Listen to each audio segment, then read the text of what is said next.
Unspoiled Network podcast.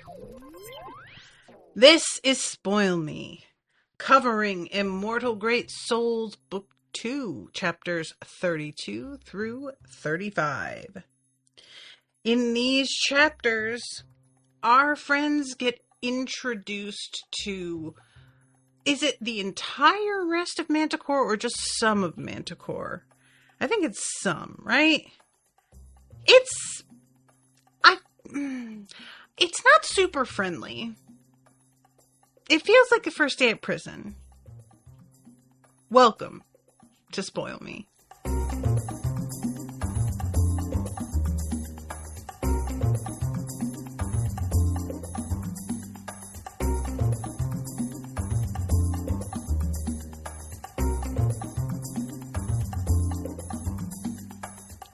Welcome to the show, everyone. I am Natasha. Thank you very much to Dan for commissioning this episode.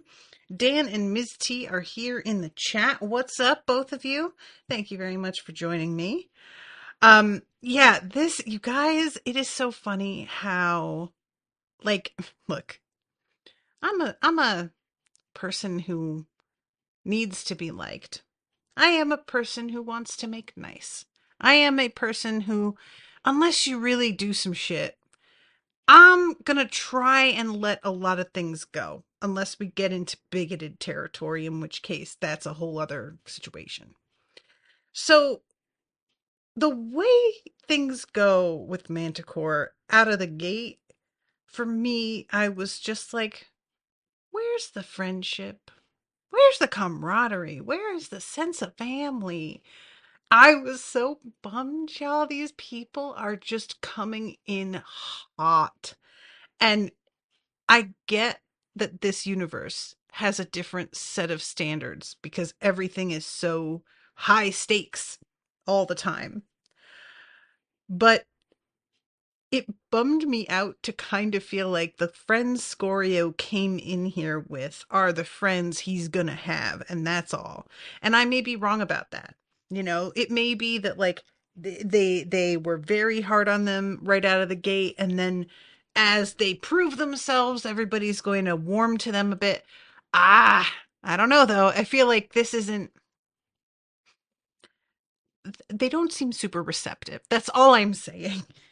So I just sort of wanted a cheerier sort of energy, and I am now more on edge because it's a lot worse to me to have people that are allegedly on your side but kind of not really than it is to have outright enemies. I would rather deal with an outright enemy, frankly. Y'all know I do not deal well with passive aggressiveness. And this just feels like it's weirdly, it's still aggressive because we're actually getting into fist fights, essentially. So calling it passive aggressive feels kind of weird and inaccurate, but it's like a passive aggressiveness. Like, does that make sense? I'm getting ahead of myself as I always do, but nevertheless, y'all, I'm concerned. That's all I'm saying. So, chapter 32. Our guys on this ship about to pass through the rain wall. And it's so funny because nobody wants to ask any questions, it seems like. Everybody is just trying to be like, I'm sure they know what they're doing. And it's Leonis who finally is just like, all right, look, I'm not supposed to ask this, but what the fuck? Rainwall, very small ship. What are we doing? And this is so funny because I was just saying in a section like maybe 2 or 3 weeks ago when we first got on the road with Evelyn over the plains, how there were several moments where our friends were just sort of like, I don't get it, but I'll do what she says. And I was really grateful because I get frustrated when I'm reading something and a character isn't taking it for granted that a person who's traveled here a lot more than them is going to know what to worry about and what not to worry about. But here, there was almost a sense of like at those in the previous section, it felt much more like Evelyn's just going to do what Evelyn does, and they follow her, and she's handling it. Here, and I may be misinterpreting this, there was a sense almost of like we're gonna purposely not say anything and not inform them and let them sweat and see who does or says something. And again, I may just be misinterpreting that, but there is a little bit of smugness from most of the people who are higher ranked than our friends. The only one that I really don't feel like I get that from is Simeon. He's the only one that it's like, he handles this all super practically. Also, I should mention, after having just said in the last section that there's very little about sex, like explicitly, we get Idril and Simeon fucking their brains out below decks and then coming out and just pouring water over each other in lieu of cigarettes. And later on, like running off together again. These two are not able to keep their hands off each other. And it's sort of delightful. So yeah, here it is. Uh, Simeon says, "You think we're gonna fly through the rain wall?" Evelyn snorted in amusement, and Damien smiled his customary grin. Leonis raised an eyebrow, indicating we're not? Then we'll climb over it. See, this is the part I'm talking about. They all look, and finally, Simeon took pity on them. "We've a tank of compressed iron mana in the hold." Why does anybody have to take pity on them? Why can't we just tell them what's happening? We gotta make everything a little cute puzzle. How about you just talk to each other, guys? How about everybody stops being condescending and starts it for, like, honestly, they're acting as if they haven't been reborn a bunch of times and had to find out things for the first time repeatedly as well. Stop it. It's not cute enough. All right, that's all on that. Um, so releasing iron mana increases buoyancy. And Simeon says Idriel remained on board to replenish the iron tank.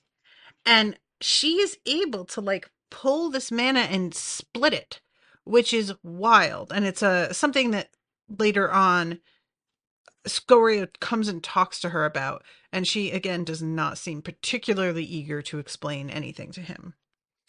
And I just look. Okay, I said enough, but I lied. So you guys, you know how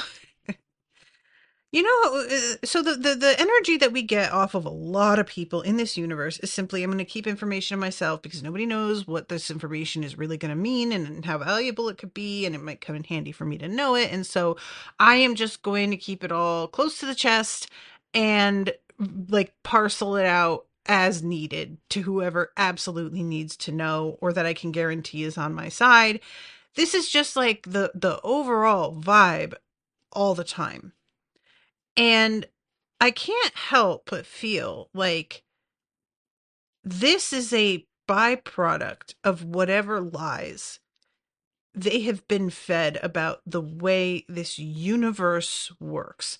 That because there's like this constant sense of danger and things being divided into factions and a very strong us versus them sense from the top down, it just has developed, I think, this strong, like every man for himself kind of vibe with a lot of people that I'm not totally sure would really be there if other things weren't presented a certain way. And part of me is thinking that's explicitly why it's being presented that way, because as long as folks are trying to get one up on other people, they are more focused on that kind of petty competition than they are on figuring out the larger picture of what's going on. And that's just like a historically very effective way to control a populace.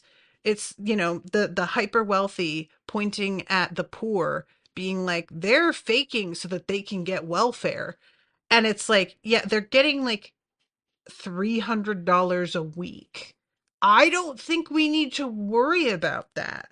Like, so what? Let them fake it then. How many taxes did you dodge? But it works because we all have this like secret hope that we're also going to be super rich very, very soon. So we want to side with the rich because we see them as inherently more worthy and intelligent and having earned their wealth and thus better judges of who should get what. And so when they point at the poor, we're like, well, they would know. Look at how rich they are, obviously. And it's absolutely infuriating and super discouraging how incredibly easy that is.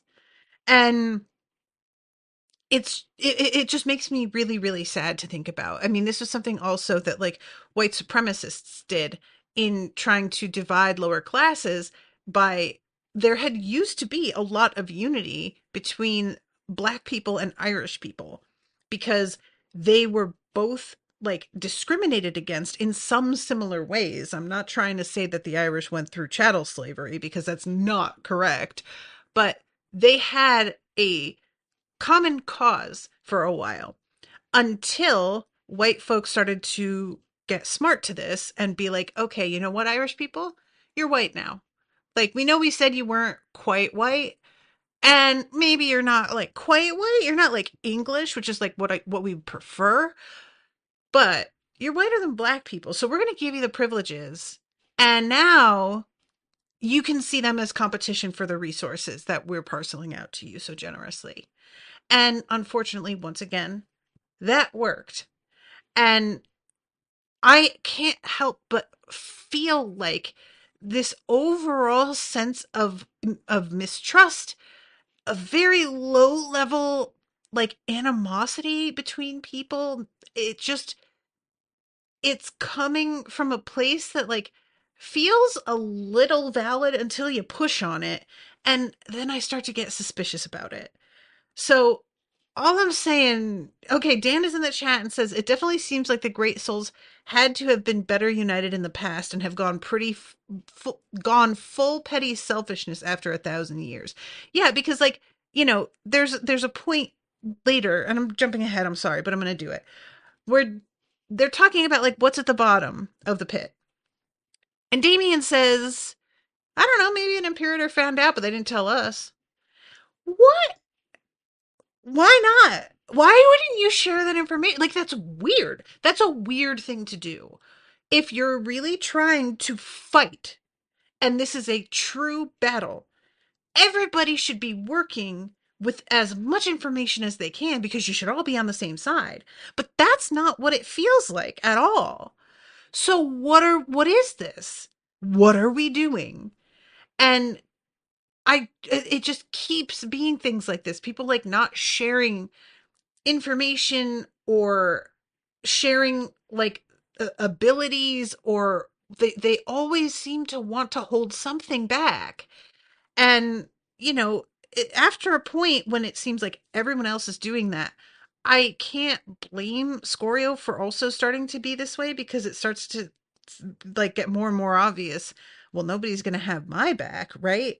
But it's like I want him to get past it and to be more open, and for that to be something that draws others in. The fact that maybe he and his friends are handling things with a different attitude than everyone else.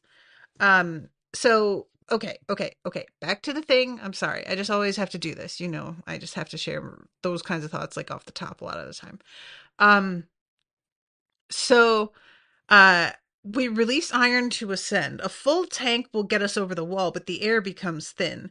The emberlings will have to saturate and slow burn as we go over. Then we'll cut off the iron. The ambient copper will cause us to lower back down.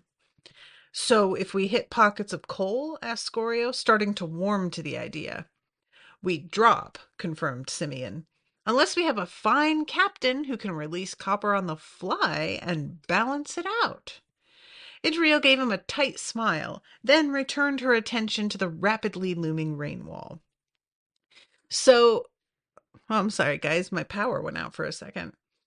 Um, so they do just that. They have to saturate and activate their hearts. And for a wild second, Scorio thought of drawing the iron into his heart, but Idriel seemed to sense his inclination, for she looked back over her shoulder at them all. Don't, was all she said. How did she know? Whispered Leonis, which caused Scorio to grin. I love it, because that suggests that Scorio isn't the only one. She's over here just like, you fucking children, stop it. Um, One last push, called out Idriel. Brace. She clutched the steering wheel with one arm, the tendons standing out in rigid relief, her feet set slightly more than shoulder width apart, swaying easily with the ship's growing oscillations. Then there was a dull spiritual explosion of iron resonance, and the sloop's prow rose and it speared up and flew straight into the rain wall. And they just burst out the top of it, which is just, this is wild. Like this whole thing. And Evelyn is having a great time. She's up there with her fucking hair in the like I keep wanting to say rafters. Rigging. That's the word I want. And Naomi calls her mad, but it says that she said it enviously. And I'm assuming that it's just the fact that she isn't high enough level to do that safely that is making her envious, because she could, I would think, be able to climb up, but it's probably just not actually safe for her. Um, so Scorio is telling Naomi to ignite, and she says, "Not yet." That's beautiful, Leonchi said, rising carefully to her feet to gaze at the clouds. Um, Asses on benches, coal vortex up ahead. Hold on. Scorio reached out with his heart, but couldn't see much farther than a dozen yards beyond the prow of the ship.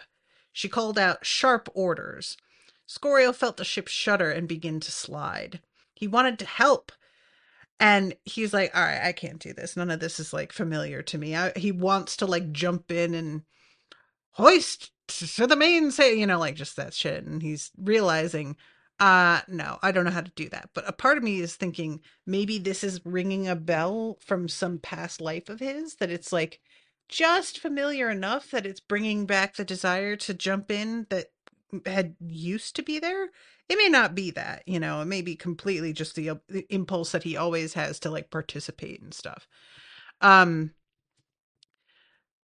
So this is when he is realizing just how much Idril's control of the mana is like key to all of this, and he's getting really, really impressed.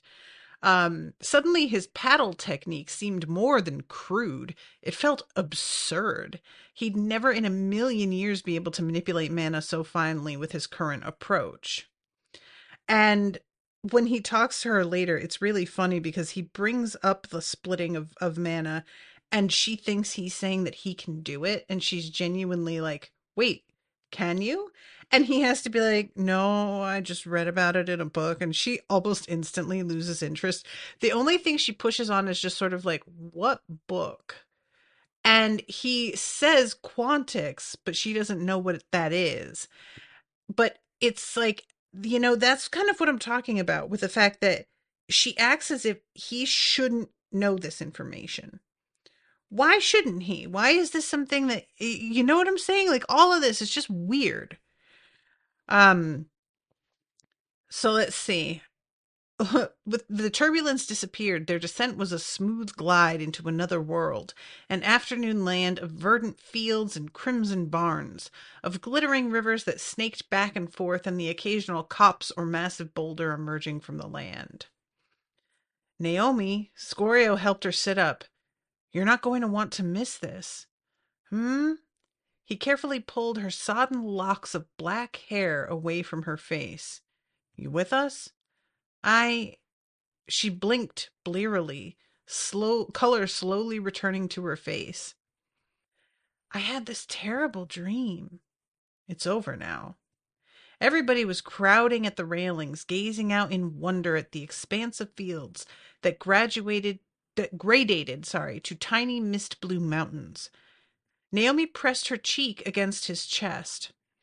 I dreamt that you were gone, and everyone hated you, and I alone kept the faith. Scorio hesitated. She nuzzled against him as if settling down to sleep, then inhaled deeply and froze. Well, well, well. Looks like Natasha's little theory might have some merit to it after all. Your girl is over here. Like, why didn't she want to ignite? What was the deal with holding back on that? She's just like resisting this, and I'm not entirely sure if this has to do with something going like later on when they start talking about Scorio's damaged heart. The what's the word I want? The intensive training that he's going to have to go through to undo what he did with Cole and resaturate with something higher quality. She is also going to do. And I was like, did she think restraining from igniting here was going to do something toward that end? It just, I didn't really understand why she was restraining for so long. But yeah, so this moment, Scorio is just the reaction that he is having is not really to what she said. He doesn't really even it's it feels like he's having more of a reaction to how she behaves when she realizes what she just said. She like jumps up and like crashes on the deck because she's all off balance and flipped out. Um, and Leonis is like laughing at her, and of course she looks like she's gonna fucking kill him, and he has to pull back and be like, "Never mind, it's cool." And then she looks out onto the farmlands, and everything is distracted, and it's over. But again, I he doesn't think about what that moment meant. And it's really, I'm not sure if Scorio feels the same way toward Naomi that she seems to feel toward him and be unwilling to really admit to herself or to him. I think that I can't tell. Like there's been moments where I have felt like maybe, but it really isn't as forward in his thoughts as I would think it would be if he did feel this way. So I'm sort of thinking perhaps no, which is a bummer because Naomi is just. I don't want her pining after a person that doesn't care back. Like, she has been rejected so badly. That's been so much of her life that for him to be potentially somebody else that rejects her on that level will break my heart. I don't want to see that. You know what I'm saying? Dan in the chat says, quote, all of this is just weird is a great way to describe it. And Phil is perfectly content to just make us keep asking questions and only teasing out hints of answers. And then Dan put the grimace emoji, which makes it sound like I'm talking about like there's an emoji for the grimace from McDonald's, but no, I mean the little face making that expression. So this is when he says, there's just so much to see. Evelyn laughed, the sound husky, and when he met her eyes, he saw pity and something akin to fondness in their depths. Oh, Scorio, how little you know. Live long enough, and you'll see such wonders that trifles such as the golden circuit and the rain wall will feel commonplace. And you've left the plains? Sure have. Seen the iron wheeled, and once, this was early on when Jariska, our imperator, was still with us, we all traveled into the Tellurian band. Someday soon we'll return, all of us. And this time we won't turn back, no matter what happens. So, you guys, I don't know. Did they really lose their Imperator?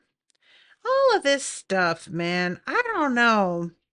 None of it's really hanging together. I got a lot of questions. Okay. So 32, 33. Um, they sleep overnight on the deck, wake up in the morning, and this is when he has his moment with Idriel and talks with her about her mana manipulation. Like when you split the mana stream going into your heart so that one fuels your ignition and the other condenses in your reservoir. You can do that? No, it's a technique I read about once. That's an advanced technique Tomb Sparks aren't supposed to know about. Like, why shouldn't they know about it? It's one thing to be like, you guys aren't like, that's too advanced for your level. Why were you even reading about it? But saying you aren't supposed to know about it feels real different to me. Again, I don't know. And she just stares at him when he says Quantix, and there's something so confrontational about it, you know? Um, so he says that what she can do is incredible. And again, I love this. She gazed ahead once more, completely disinterested in his compliments. And he realized she'd been drawing and splitting the mana the whole time they'd been talking. And I can't get over, again, how little she seems to like give a shit. He is sitting there feeling kind of awkward about the fact that they're not really talking, and she seems at ease. And I don't feel like there's anything inherently wrong with being a person who's okay with sitting in silence with somebody, but it just feels like it's more than just I'm okay with it. It really feels like you're just not worth my time. And that sucks. I don't like it. And it bothers me also because she's involved with Simeon, who I have kind of given like my award for most likable. And so for her to have this attitude but be involved with my most likable guy, I don't like it. I don't like it with the two of them. It's just not matching up. Anyway, sometimes people don't match up and they're still a couple. That just happens. Um So he's told that there's going to be another couple hours before they get to the chasm. And he mentions that there are lights in some of the windows in the buildings below. And she says that they are lures from like higher level fiends. And sometimes they will like grow. All I could think of was like Pokemon when you feed them the right amount of candy and they evolve into a bigger, badder version of themselves. So the way that she calls this a Shilko will blossom into a Shimilko. I'm so sorry, but that is a fucking Pokemon. Don't try and talk to me about Shilko and Shimilko. That is absolutely two different evolutions of the same Pokemon. And Phil, I know you did that shit on purpose. You absolutely did. Yeah, I fucking see you, bruh. I would love to see some fan art of this, like, of the types of Pokemon that would show up in this universe because them shits are nightmarish. Um, so anyway, the Broad Valley rolled unendingly. Scorio hated to imagine traversing its boggy expanse on foot. So at this point, there's a like Simeon noticing a band. They're talking about 30. We're close to the chasm. Might be worth looping back to cleanse them out. What do you think, Damien? One step at a time. Damien's voice was low, confident, mildly amused. To Scorio, his response had been a simple no. I thought that was an interesting addition because, yeah, he was saying no, but we didn't need to like back up and say that's what Scorio heard. And I think maybe it's just supposed to be pointing out how diplomatic, almost slippery Damien is with the way he'll say something in a certain way so that you don't notice. It was a no. It's almost sounding like perhaps we'll come back, but he's never actually saying that. It's just sort of letting you fill in the blanks and come up with a different version that's softer of what he said because he's giving you room to do that. Again, he's just I don't like him. Something about him. Like I like him. I respect him. That's really what it is. I respect Damien. He clearly knows what he's doing. He handles people well, but something about him, I've grown to mistrust him more than Davalos for some reason. Um, I don't trust almost anybody. Simeon's really the only one, and I'm starting to feel like I'm just a fool for that too. Oh my god, Dan is saying, does that make Nox a Pokemon? Nox would be a fucking Pokemon. I can't imagine what he would evolve into though. I feel like he's already evolved, right? He used to be a tadpole, but that's so ordinary. It's not adequate. I don't know. But yes, to answer your question, Dan, yes he is. Um so the how deep does it go? Whispered Zala, then clearly remembered herself. Oh, never mind. But Scorio could appreciate her awe. Flocks of birds flew in lazy spirals above the chasm, appearing as little more than white specks, and mist boiled off the twin waterfalls. You'll never forget the first time you see it, said Simeon, joining them at the railing. I came as a tomb spark. The memory's as fresh as if it were yesterday, and wait till you see what lies within. What does lie within? Asked Jova. Those sides look sheer. How do you descend? Scorio could have sworn Simeon would put her off with an enigmatic answer, but instead he answered frankly. And this is what I'm talking about, guys. Why should you think that he's going to be all cagey about it? Because everybody's cagey about fucking everything. That's why. And it's just, you know? So he explains that the cliff walls behind the waterfalls have been eroded away. Over the centuries, great souls have sunken shafts that reach through the hollowed out caves to pierce all the way down to the third. None of you will probably go any deeper than that, so you're in luck. And levels correspond to mana types, part of the mystery we're investigating. To be honest, we're searching for treasure. In centuries past, different colonies were established below to take advantage of the rich mana. They inevitably get wiped out. Traders or travelers arrive and find everything abandoned, everyone gone. It's happened half a dozen times that we know of, and all the old ruins are still below, some incredibly grand. But of the great souls that built them, no sign. That's interesting. You guys, I have some really uncomfortable ideas that these people going down there turn into fiends. And I don't know where I'm getting this, but I just have this idea. I don't know. Um, and Simeon explains in one of Damien's past lives, he lived on a fifth floor colony. We're following his memories to a powerful artifact, but it's been slow going. Damien, but that's an Imperator's power, says when he said his past lives, his memories. Also, what our man got when he made Dreadblaze. Simeon was clearly enjoying the reveal, along with the ability to channel his past self's learned skills. It makes him incredibly versatile and aware of information he should have no right to know, such as the supposed location of this artifact. That's weird. Why? All this all feel Look, I'm not trying to call Damien a liar. But maybe he's a liar. Maybe Damien, whose name is very similar to demon, and those come from hell.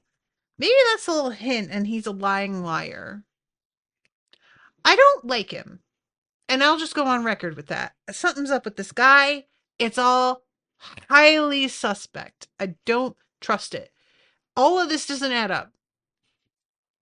Anyway, um, The artifacts are rare in the extreme, and almost all of them are in deep hell being used by more powerful gray souls.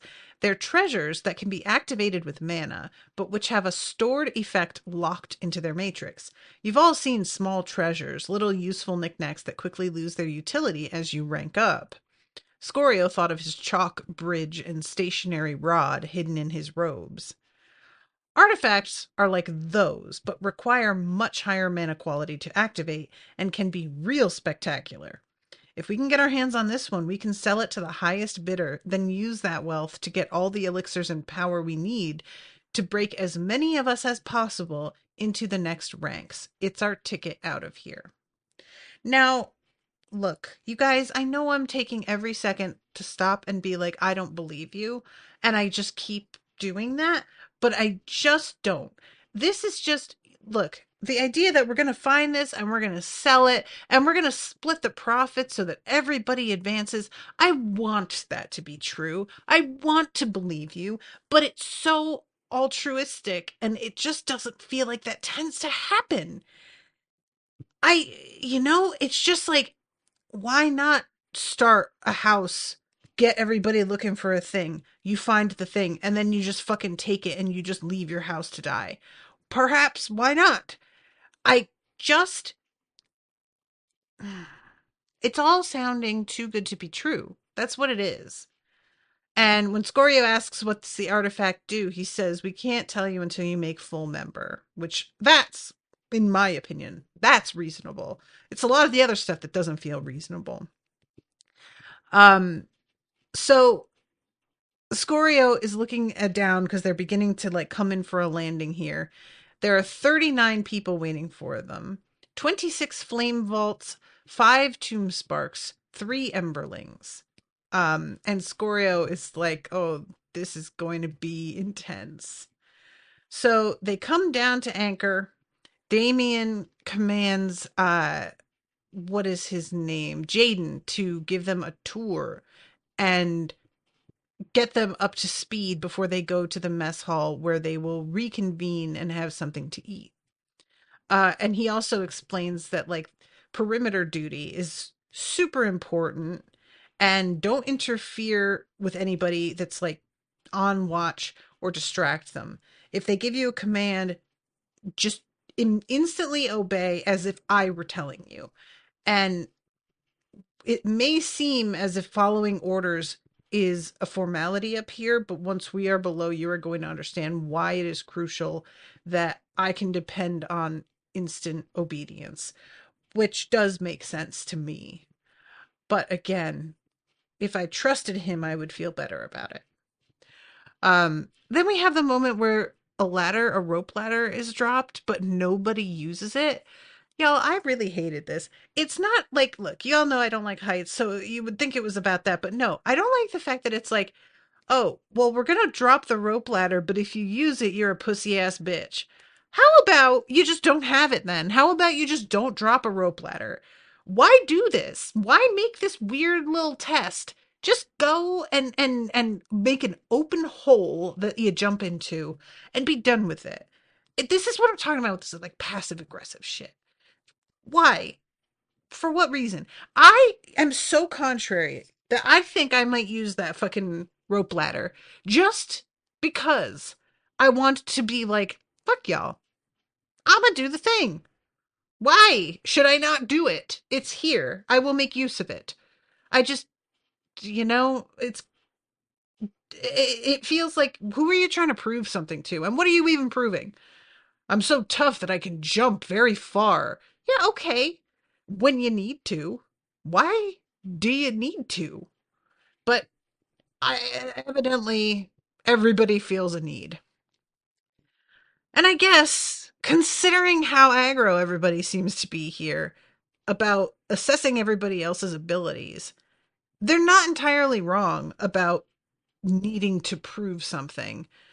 But it just, I don't like it. It just feels so childish to me. Um, so Damien updates everybody else about, the changes that have been happening. And Damien explains, like, these folks that we've got are not regular greenhorns, and they have done some impressive stuff. Jaden, go ahead and introduce yourself, give our friends the tour. And I really kind of have been enjoying Jaden. He has a flair for the dramatic in the way he tells a story. And he's also kind of like, he just seems to take things pretty seriously in a way that isn't like he takes himself seriously necessarily, although he may. But there's just something about the gravitas that he's like trying to bring to things despite the folks around him ribbing him about it that I find kind of endearing. It's sort of precious. And he greets them all. Um he sounds fine as hell. He's black and has like those locks that are at the top of his head with the sides shaved, and I just kept picturing Killmonger from Black Panther. I can't remember the actor's name. Is it Michael B. Jordan? That man is so goddamn fine. And I keep picturing him here, and it's giving. I'm into it. So anyway, just I'm on record as saying Jaden is hot. So you guys, I'm sorry, and I know that I am so juvenile for this. I know, but I'm going to be honest with you because he's talking to them about how, like, this place might not look like much, but it's old and we've been here a long time. You'll be pulling a lot of topside duty. Let me show you the shaft. And I cackled so hard. I was alone in my car already with my mental picture of this being Michael B. Jordan, and then he says, "Let me show you the shaft," and I fucking lost my mind. I was just like, I go on then, show it, please. And then later, watch out for the shaft now. You fall in, you go mad before you hit the bottom. Oh, there's so many ways that I could make that a joke that I'm just gonna leave it. Oh, God, y'all. Anyway, so this is how my brain works. I may be a little punchy this past week. I've been real tired. Um, so he points out the hall. We eat there, meet there. When it's raining, we train there. That building there is the stock room and pantry. Never leave the door unlocked. Those 4 buildings are dormitories. Each can take 10. Not sure where Damien's planning to stash you, but I'm sure there's a corner somewhere. Guess that's it. Oh, don't muck around at the waterfall's edge either. It's slippery. A few years back, we had a caravan come through. Bunch of fools. They went to bathe on the rocks, and one man fell and was sent flying out over the edge. He's probably still falling to this day. Oh, give it a rest, grinned one of the 2 workers, a lanky man with ivory skin and an undulating mane of black hair that he kept tucked behind 2 lug ears. Still fallin' my arse. Jaden raised one eyebrow in disdain. A hyperbole underscores the importance of the lesson, Velt. Velt simply shook his head, still grinning, and returned to his work. Lug ears. Does lug mean that they just stick out? Is that what lug ears means? I'm trying to picture it. And the fact that his hair is described as undulating. That sounds to me like his hair is moving on its own in an Evelyn-ish sort of way. And I may be misunderstanding that. And it may just be like, oh, he's got wavy hair. Undulating and wavy. They don't exactly mean the same thing, though. I feel like his hair is moving. I don't know. Anyway. So they go into the mess hall and they get some food and hunker down and go to town on this. Everybody is really hungry. And Damien comes in and she has he has this woman with her who is super beautiful to the point that like Scorio stops eating mid bite and just stares at her. Young, tall, with a thick belt of freckles across the bridge of her nose and her pale cheeks, she wore her flaxen hair pulled into a long ponytail, but for the front, where it fell to frame her face. Her eyes were a vivid malachite green, and when she met Scorio's stare, she quickly looked away. I was just, this is such a small side note, you guys, but it's very refreshing for me. I am somebody who is heavily freckled, and I know that it's like not easy to see on this camera, but I have a lot of freckles. And growing up, I was very into a lot of like British children's literature, and freckles are like a shorthand in a lot of those stories for that a girl is ugly. And it was such a bummer growing up for freckles to be described as either like squints and has freckles is like something that somebody says in one of the Narnia books as just a, yeah, she was not cute. And then other women being described as like not a freckle on her pale skin, to just, again, I got very self-conscious about having freckles at all. And it was kind of irritating the past decade when people started to do fake makeup freckles, where I was like, yo, I got this sort of vibe my whole life that I should be trying to hide them, and now y'all are painting them on. Like, come now.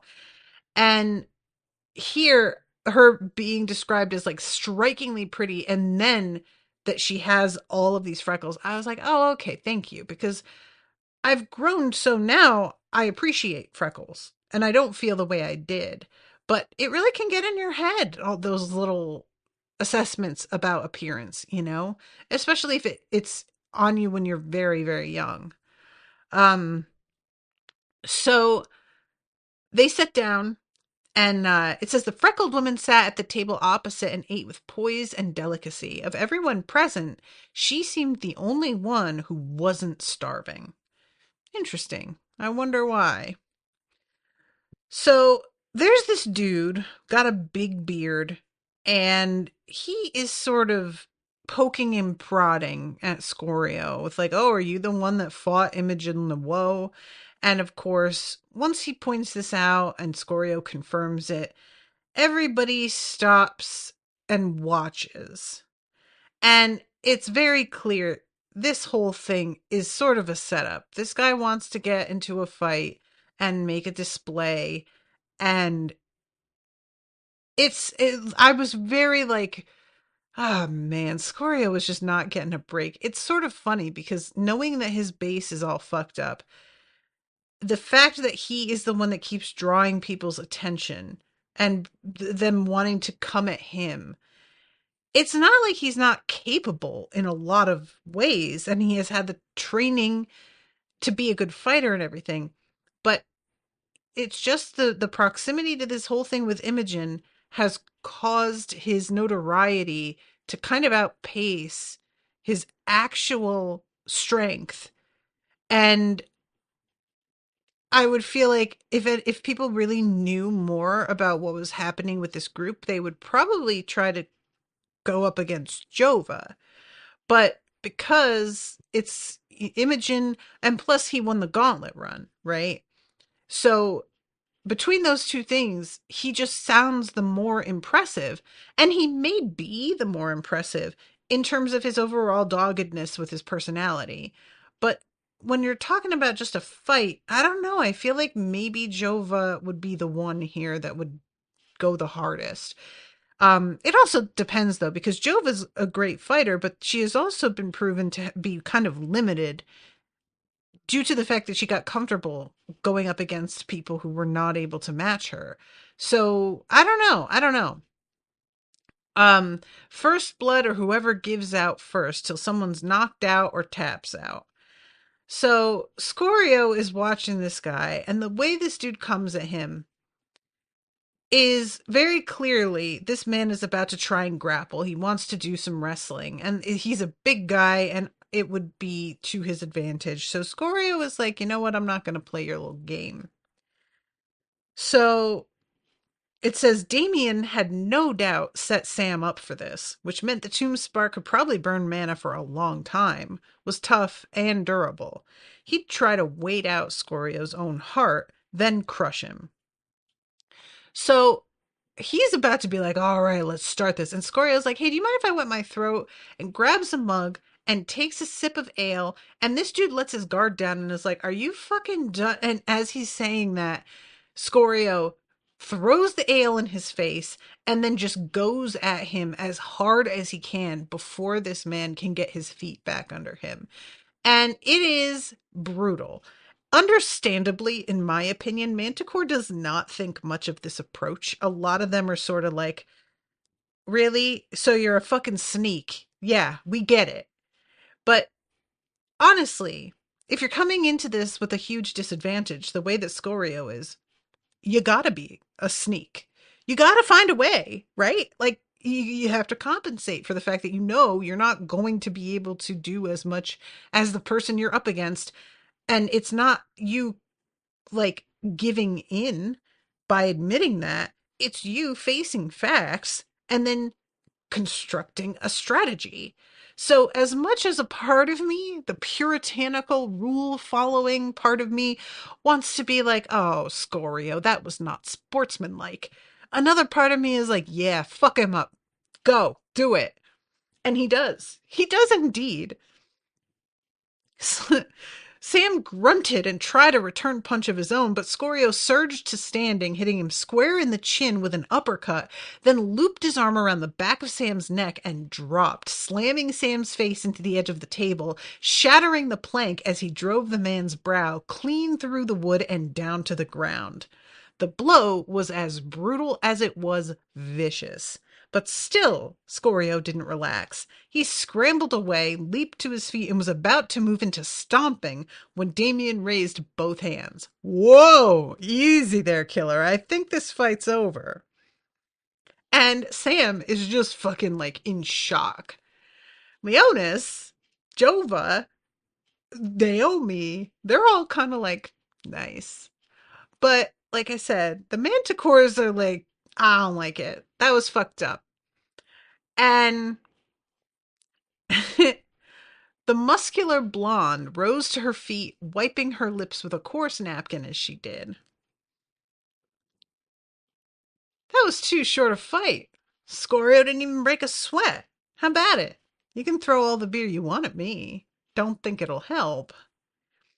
Now, is the muscular blonde the one that had the freckles? I'm trying to find the spot here. He took time walking around the foot of the table. Blah, blah, blah. I don't remember if she was mentioned as being muscular, though. Young, tall, belt of freckles across her face. It doesn't say. I can't tell if it's the same woman. Um, she wore her flaxen hair, so she is blonde. Maybe it is the same woman. I'm not sure. Dan is saying different, I think. Yeah, I'm not sure. Because I don't like there's nothing mentioned about her build in that. Just kind of her face, overall general, but she's a flame vault. So Damien's like, "Look, there's no shame backing down on this. And especially when it's Crush, and I love Naomi. Crush? Seriously, her name's Crush?" Crush winked at Naomi. "It's what I do. What do you say, Scorio? You can take a seat if you like. You technically won that fight after all." "There are no technical victories," he replied. "There's winning and there's losing. I won." "Sit down," called another man. "We've got your measure. You're a sneak." "Got it." I did think that was kind of funny. Like, I'm on Scorio's side. I am. But that guy, he isn't entirely wrong. like. So, um, she was his height, a little broader around the shoulders, veins prominent on the back of her hands. Flecks of rose paint remained on her closely cut nails, but she was no mindless brute. She moved with panther-like control, graceful and poised. And in her brown eyes, okay, so her eyes are brown, the other woman's were green. So definitely a different woman. Amusement, derision, and a complete and utter lack of fear. So, of course, she has to do the you should sit down like a good little tomb spark. And Leonchi says, damn it, because she knows as soon as that bitch said that, it was on, it was too late. So Scorio goes in and he decides, like, obviously he's going to lose, and he knows that. He has to find the most memorable, effective, honorable way to lose that's going to make him look as good as he can. Um, and I love Sam being like, hurt him, and Damien saying, now. Oh, Damien, what are you for? Get the fuck out of here. Um, so she starts limbering up, but she's not coming at him. And she's like looking at him, being like, any day now. And I kind of wanted him to be like, yeah, any day now. Like to say it back to her, because why does he have to make the first move? She's the one who challenged him. And I kind of wanted him to point that out and just be like, I'm waiting for you. You're the one who decided to challenge somebody 2 levels lower than you. Why am I meant to be the one to make the move here? But he doesn't. And he decides to just kind of see how she reacts to some things. And he punches her in the stomach, and it's described as punching cobblestones covered in a thin layer of felt. And he backs up and is just like, Jesus, and has to shake his hand out. She says, you can go all out. Don't hold back. So he comes back in, and she just keeps dodging him. He is trying to go like as hard and fast as he can. And the only times, like, she's blocking him a lot as well. And the blocks, it's like, it doesn't feel like she's blocking him because she's worried about being hurt. It's like, I'm blocking you to show you I could block you. Your hit wouldn't hurt me even if it landed, but I'm not going to let it land. I'm just going to repeatedly show you that you can't even get past this, you know? Um, and roundhouse kick right across her huge thigh to cause the muscle to snarl up. That blow landed, a solid thwop that should have dropped her cold. Instead, she merely raised her eyebrow again, inured to pain. Fuck. He was doing everything right. She just completely outclassed him. I should mention, the fuck word is not used in these books often, so when you get a fuck, it's a real moment. I use the fuck word so much that it's lost all meaning. It's just a fucking filler when I'm trying to find a different word at this point in my life. But, this sort of reminded me of Dresden Files. He'll use the fuck word occasionally, but it's very much like he chooses his moments for it. Um, but anyway, the fact that Scorio thinks fuck to himself, I was like, ooh, shit's real serious. So then she's like, all right, here we go. And she comes at him and just keeps getting him and just absolutely trounces this poor man. I swear to God. She's like fucking slapping him, like the disdain. It's so embarrassing. And he starts to like he falls against the table and starts to stand up, and it said he blinked away motes of golden light, and Crush stopped. What the hell? Let's make this a little more interesting, said Leonis. Is the motes of golden light supposed to be something that Leonis is doing to Scorio? Is that him stepping in and doing something to protect his friend? This felt a little bit unclear to me because, he's called the Golden King. So I'm assuming that the Golden Light is something to do with Leonis. But I didn't remember an ability that he had with that produced light. Um, so the fact that she stops and says, what the hell? I guess maybe that's just her reacting to the fact that Scorio is getting fucked up faster than he should be. Because when I first read this, I thought it was her reacting to something going on that Leonis is doing and her realizing Leonis is interfering with the fight. But now I'm sort of thinking like this is her reacting to Scorio being weaker by far than she expected him to be. Um so anyway, Leonis says, "Let's make this a little more interesting. You're a gorgeous woman. This is probably the best way to flirt with you." Crush blinked. Flirt? Leonis grinned. "There are other ways, but usually they come next.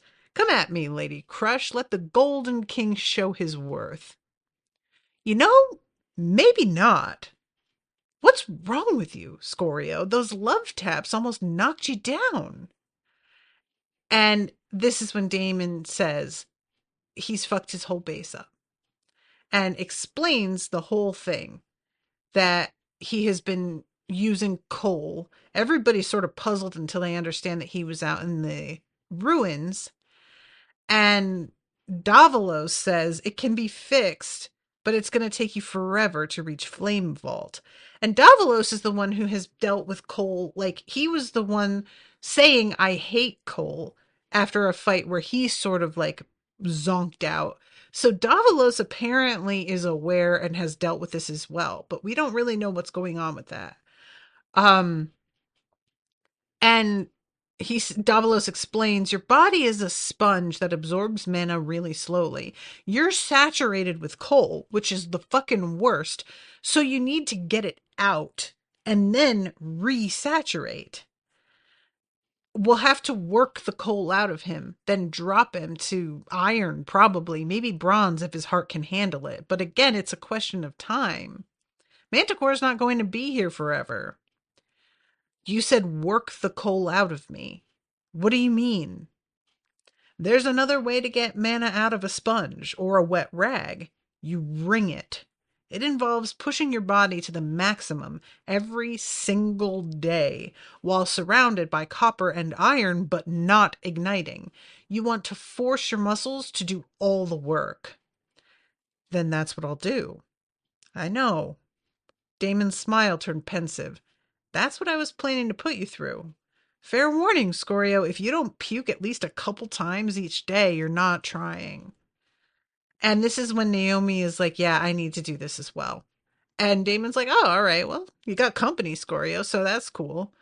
Um, and they head down to the to the chasm. I keep wanting to say shaft and then being like, I'm not saying that.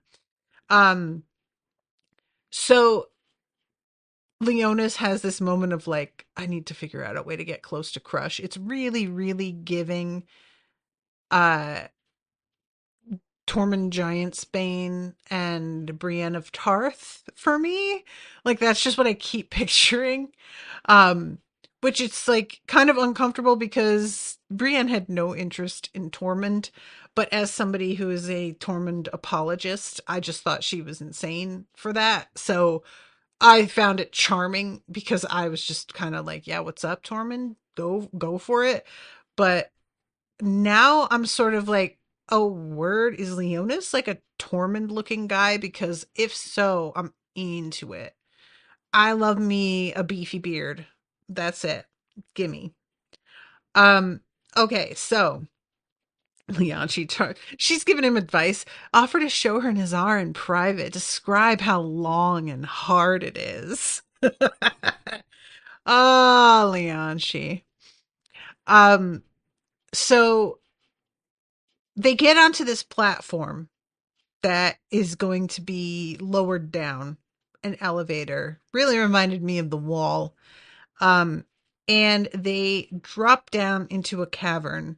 They pass this waterfall. Ferns and moss all grew over the cavern floor and walls, a small jungle of emerald green, amidst which glowing beetles crawled, each the size of Scorio's palm, their abdomens flickering off and on. "That's beautiful," sighed Leonshi. It wasn't a true cave, but more a depression carved out of the shaft's wall. They descended swiftly toward the sloping floor below. They didn't slow. Scorio knew the shaft had to continue, but he braced for impact regardless and only relaxed when they slotted back into the dark. So, um, this is when they start talking about the different types of mana that are further down, and it punches through coal, copper, iron, and then through bronze, silver, and gold. Oddly enough, the curse is in effect here, so we don't go any deeper. I know that a blood baron has descended all the way to sapphire, far, far below. But if anyone more powerful is bothered, it's lost to me. And this is when Juniper says, wouldn't an imperator want to know what's at the bottom? And Damon says, well, they probably do, but they didn't tell us what's down there. So eventually they get into this like misty air and they see this building and a bridge. Ruins, said Jaden, a testament to the travails of time. For centuries, we great souls have plumbed the mysteries of the chasm, sometimes with greater energy and success. Who built these things? How did they even get down this far? Great souls have powers, replied Jaden archly. Some of them are quite useful. As to who? There are entire histories written about those who have sought the depths. Some came for refuge, others to benefit from the mana, others to establish miniature fiefs, and a rare few to seek the lost treasures that are rumored to lie in the depths. All were half mad, and all disappeared under the most mysterious of circumstances. The chasm guards its secrets jealously. Oh, Jaden, said Damien. Never change. Oh, I may not trust you, Damien, but you are kind of funny. I'll give you that. And Damien says that his own past life that was spent here ended abruptly without explanation. Not loving that. He doesn't seem particularly worried about it.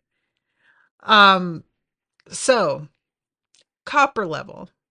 They file out for a bit here onto this like platform, and Damien says that it's a way station. There are countless storerooms and chambers within those caves there. But now it's where we train our Emberlings and rest before delving deeper. So let's begin. There's no time like the present. Everyone but Naomi and Scorio kneel in a line and close your eyes. Jaden, take those two back up top and show them the rocks. And that's the end of chapter 35.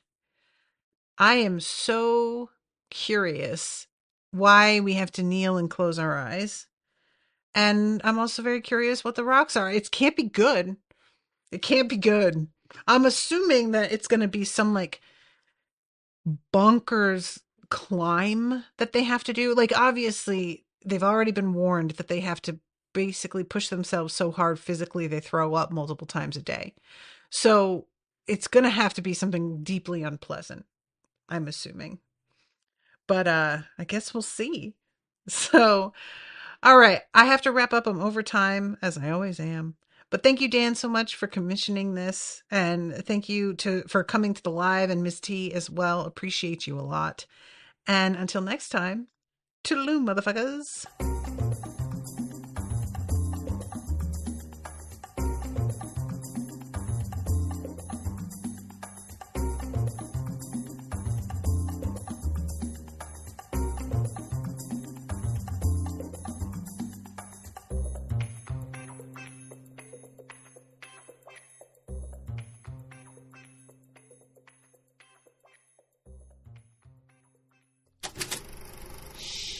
That was an Unspoiled Network podcast.